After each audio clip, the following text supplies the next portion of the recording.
साथ ही देश दुनिया की तमाम बड़ी खबरें हम आपको दिखाने वाले हैं और साथ ही कोरोना के बढ़ते मामलों के बीच बिहार की स्थिति, सरकारी इंतजाम और अपराध से जुड़ी खबरें भी इसमें होंगी और खबरों की तह तक का विश्लेषण भी होगा। देखिए खबर 1 मिनट। राजधानी पटना की सड़कों पर निकला ये काफिला मुख्यमंत्री नीतीश कुमार का है। बिहार में कोरोना के बेकाबू हालात को देखते हुए मुख्यमंत्री ने सड़कों पर घूम घूम कर हालात का जायजा लिया। सीएम का काफिला राजधानी की कई सड़कों से होकर गुजरा। माना जा रहा है कि हालात की समीक्षा के बाद मुख्यमंत्री कोई बड़ा कदम उठा सकते हैं। दरअसल पिछले 24 घंटे में बिहार में 13,500 से ज्यादा नए केस सामने आए, जिनमें सबसे अधिक पटना में 2,748 नए मामले सामने आए हैं। प्रदेश में एक्टिव मामलों की संख्या बढ़कर 1 लाख के पार कर चुकी है। सीएम ने दानापुर, दीघा और इसके अलावा जो कंकरबाग ऑटो स्टैंड है वहां का जायजा लिया है और सीएम नीतीश कुमार आप देख सकते हैं तस्वीरों में सबसे आगे सीएम बैठे हुए और लगातार जायजा ले रहे हैं राजधानी पटना के विभिन्न इलाकों का। सीएम फैसला लेंगे कि जो मौजूदा जो इंस्ट्रक्शंस जारी किए गए हैं तो क्या वो काफी है या फिर कोई अलग से सरकार फैसला लेगी, इसका। ये तस्वीरें उन मरीजों के लिए राहत की सांस है जिनकी हर मिनट सांसें भारी है। देश में कोरोना मरीजों की संख्या दिनों दिन बढ़ती जा रही है। देश भर के अस्पतालों को पर्याप्त मात्रा में ऑक्सीजन की दरकार है। ऐसे में जमशेदपुर शहर कई शहरों के अस्पतालों में भर्ती मरीजों को ऑक्सीजन की संजीवनी दे रहा है।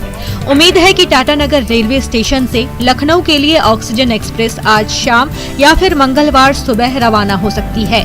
लिहाजा कंटेनरों में ऑक्सीजन रिफिलिंग का काम चल रहा है।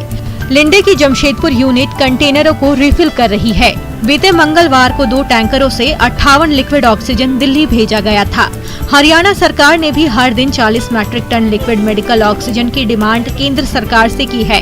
दरअसल जमशेदपुर में लिंडे के 2 संयंत्र है जो 2,550 और 1,290 मैट्रिक टन ऑक्सीजन का उत्पादन करते हैं।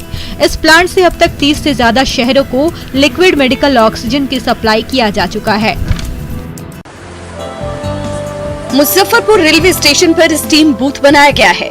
मुजफ्फरपुर में रेलवे प्रशासन ने अपने कर्मियों को संक्रमण से बचाने के लिए बेहतर और देसी व्यवस्था शुरू की है। रेलवे स्टेशन पर स्टीम बूथ बनाया गया है। स्टीम बूथ पर पाइपलाइन से खास तरह की व्यवस्था की गई है, जहां पाइप में डिलीवरी टैप लगाकर एक साथ कई लोग स्टीम ले रहे हैं। आप देख सकते हैं कि कैसे एक साथ कई लोग स्टीम ले रहे हैं और खुद को कोरोना से बचाने का देसी उपाय कर रहे हैं। दरअसल एक्सपर्ट्स का मानना है कि भाप लेने से शरीर में कोरोना के संक्रमण को कंट्रोल किया जा सकता है। भाप फेफड़ों के सैनिटाइजेशन से कम नहीं है। लगातार भाप लेने से इस खतरनाक वायरस से बचा जा सकता है। कर्मियों के मुताबिक रेलवे परिसर में स्टीम बूथ से उन्हें काफी फायदा हो रहा है। अभी कोरोना काल में बहुत ही फायदेमंद है। जैसे हम लोग गाड़ी पे जाते हैं तो उसमें वायरस आने की संभावना रहती है। काम करते हैं तो भाप लेते हैं तो उससे बहुत। कितने टाइम ले रहे हैं भाप? बस 5 से 10 मिनट। कोरोना काल में पाबंदी के बावजूद जमकर लगे ठुमके।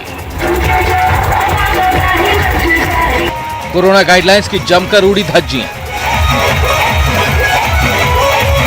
नाइट कर्फ्यू के दौरान रात भर सजी महफिल। तस्वीरें बेतिया की है, जहां शादी समारोह में डांसर्स ने जमकर ठुमके लगाए। इस दौरान लोगों की भारी भीड़ जमा हो गई। हैरानी की बात यह रही कि सब कुछ होता रहा और प्रशासन सोता रहा। बड़ी संख्या में लोगों ने मजमा लगाया। ज्यादातर लोगों के चेहरे पर न मास्क था न सोशल डिस्टेंसिंग की परवाह। पूरी रात लोग डांस देखने के लिए डटे रहे। बिहार में नाइट कर्फ्यू है। इस तरह के कार्यक्रमों पर पूरी तरह से रोक है। बावजूद इसके ऐसे आयोजन प्रशासन की मुस्तैदी पर बड़ा सवाल है। बिहार में लगातार कोरोना संक्रमण के मामले बढ़ रहे हैं। कोरोना मरीजों का आंकड़ा एक दिन में 13,000 पार जा रहा है। मौत के आंकड़े भी डरावने हैं। ऐसे में इस तरह का आयोजन जानलेवा है।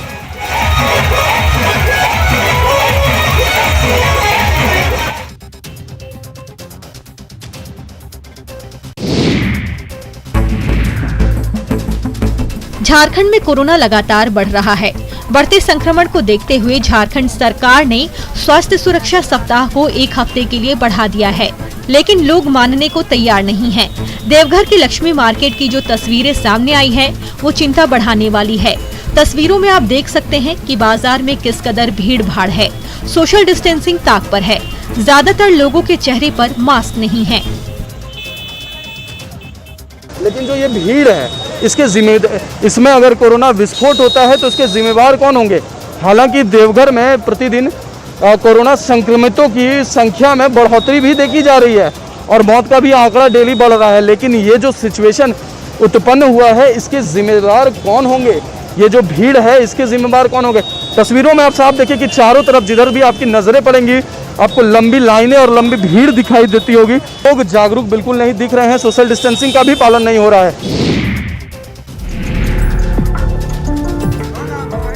सड़क पर छटपटाती मछलियां, सड़कों पर छुट्टा घूमते मुर्गे और बाजार में आग बबूला पुलिस प्रशासन। ये नजारा है रोहतास का, जहां स्टेशन रोड के पास मछली मंडी में दुकानदार गाइडलाइंस की धज्जियां उड़ाते दिख रहे हैं। कोरोना गाइडलाइन के मुताबिक शाम 4 बजे के बाद दुकानों को बंद करने के आदेश हैं, लेकिन मछली मंडी में 4 बजे के बाद भी दुकानें खुली नजर आईं। लिहाजा पुलिस और प्रशासन के अधिकारियों ने मछली मंडी के मछलियों को सड़क पर ही फेंक दिया।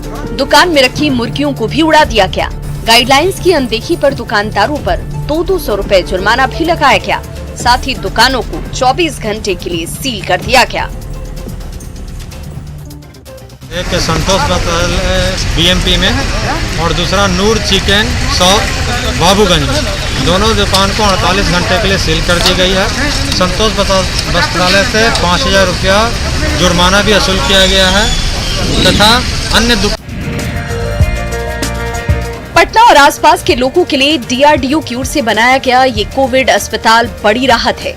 पटना से सटे बिहटा में शुरू हुए 100 बेड के इस अस्पताल का लाभ पटना के अलावा आरा और बक्सर के लोगों को मिलेगा। ईएसआईसी अस्पताल में 100 बेडों पर कोरोना मरीजों का इलाज शुरू हो चुका है।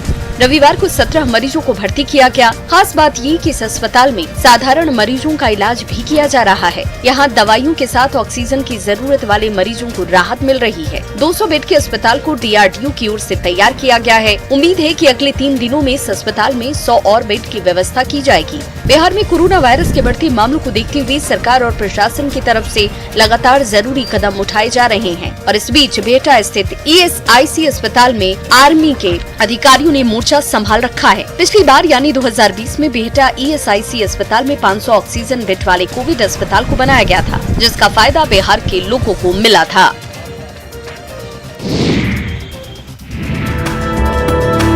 राजधानी पटना में सबसे अधिक संक्रमित मरीज रोजाना पाए जा रहे हैं। कोरोना के बढ़ते मामलों को देखते हुए अब कोर्ट के दरवाजे भी बंद कर दिए गए हैं।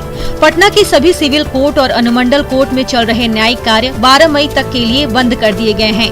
12 मई तक कोर्ट परिसर में एंट्री पर भी सशर्त रोक लगा दी गई है। यहाँ तक कि वर्चुअल न्यायिक कार्य पर भी ब्रेक लगा दिया गया है। अब फिलहाल किसी भी केस की सुनवाई नहीं हो पाएगी।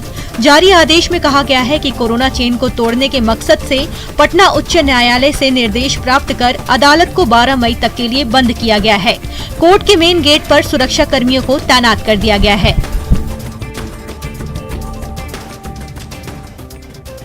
1 तारीख तक ये कोर्ट जो है पहले बंद था, लेकिन पटना हाई कोर्ट के निर्णय के बाद जो है राज्य के तमाम जो जिले हैं वहाँ के जिला व्यवहार न्यायालय को जो है वो बंद किया गया है। 12 मई तक जो है वो बंद किया गया है। और बड़ी खबर की तरफ